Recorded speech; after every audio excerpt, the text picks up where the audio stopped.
Halo Bu Agnes dan teman-teman, perkenalkan nama saya Johannes Adi Prayogo, NIM 211134011 dari kelas 4D.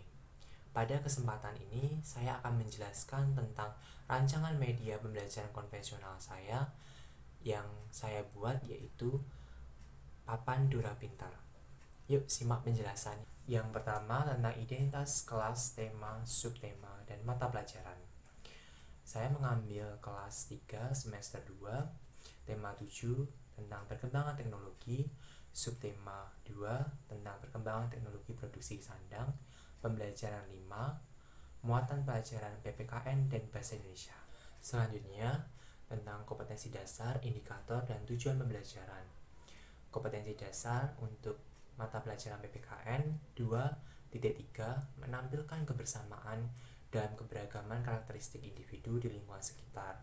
3.3 menjelaskan makna keberagaman karakteristik individu di lingkungan sekitar. Sedangkan untuk mata pelajaran Bahasa Indonesia 4.6 meringkas informasi tentang perkembangan teknologi, produksi, komunikasi, dan transportasi di lingkungan setempat secara tertulis menggunakan kosakata baku dan kalimat efektif. Berikutnya untuk indikator pembelajaran pada mata pelajaran PPKN 2.3.1 menemukan keberagaman profesi di lingkungan sekitar. 3.3.1 memperjelas profesi sesuai dengan pakaian dinas yang dipakainya. Untuk mata pelajaran Bahasa Indonesia 4.6.1 merinci bahan dan alat dalam proses pembuatan pakaian dengan menggunakan kosakata baku. Selanjutnya 4.6.2 menyimpulkan proses pembuatan pakaian dari kapas menjadi baju dengan menggunakan kosakata baku. Selanjutnya untuk tujuan pembelajaran pada mata pelajaran PPKN 2.3.1.1 dengan mempelajari keberagaman profesi di lingkungan sekitar, peserta didik dapat menyebutkan 4 profesi yang ada di lingkungan sekitar. 3.3.1.1 setelah mengetahui pakaian yang dipakai oleh seorang profesi, peserta didik dapat membedakan antara profesi satu dengan yang lainnya. Sedangkan pada mata pelajaran Bahasa Indonesia 4.6.1.1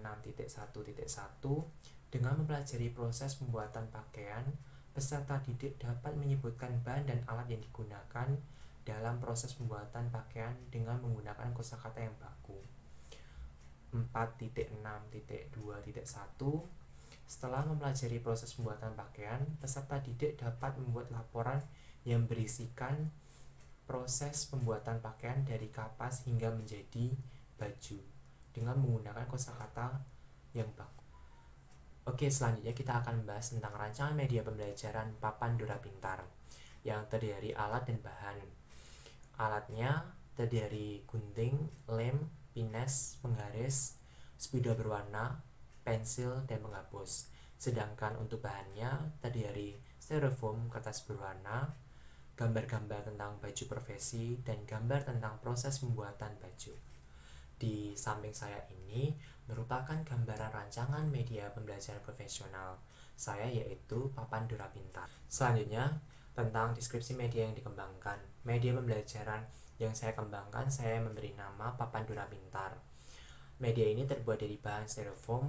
Pada papan tersebut, saya akan menempelinya dengan gambar-gambar tentang proses pembuatan pakaian dan tentang pakaian profesi.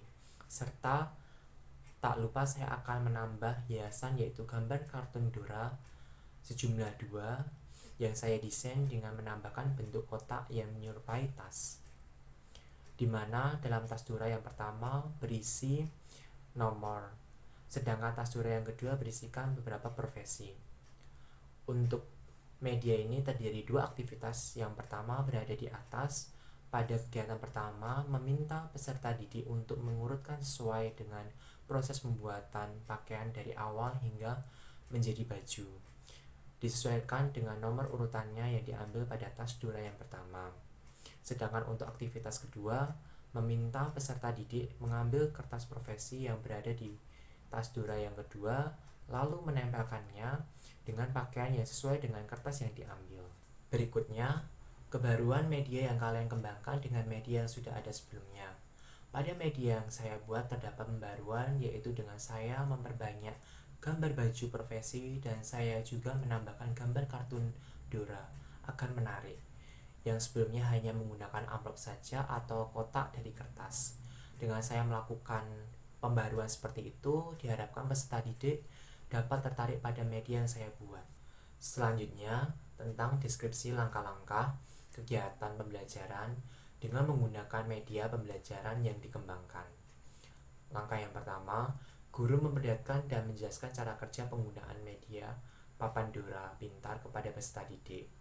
Langkah yang kedua, guru membentuk kelompok, di mana kelompok ini terdiri dari 4 anggota. Langkah yang ketiga, guru meminta setiap kelompok maju secara berganti, di mana kelompok ini akan melakukan 2 aktivitas.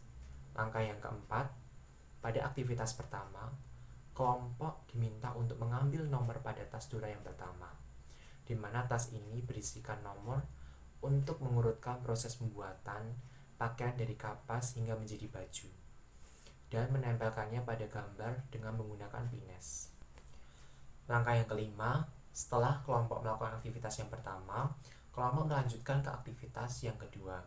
Pada aktivitas ini, peserta didik diminta mengambil kartu yang bertulisan masing-masing profesi untuk mencocokkan pada gambar pakaian yang berada di media tersebut dan menempelkannya sesuai dengan jenis pakaian dan profesinya. Langkah yang keenam, sesudah kelompok melakukan aktivitas pertama dan kedua, guru meminta pada kelompok untuk membuat laporan tentang proses pembuatan pakaian. Langkah yang ketujuh, setiap kelompok dapat mempresentasikan hasil diskusinya di depan kelas.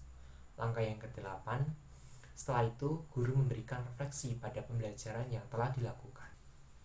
Sekian penjelasan saya mengenai rancangan media pembelajaran konvensional saya, yaitu Papan Dora Pintar. Apabila ada kesalahan kata, saya mohon maaf dan saya menerima segala saran dan kritikan dari teman-teman. Terima kasih.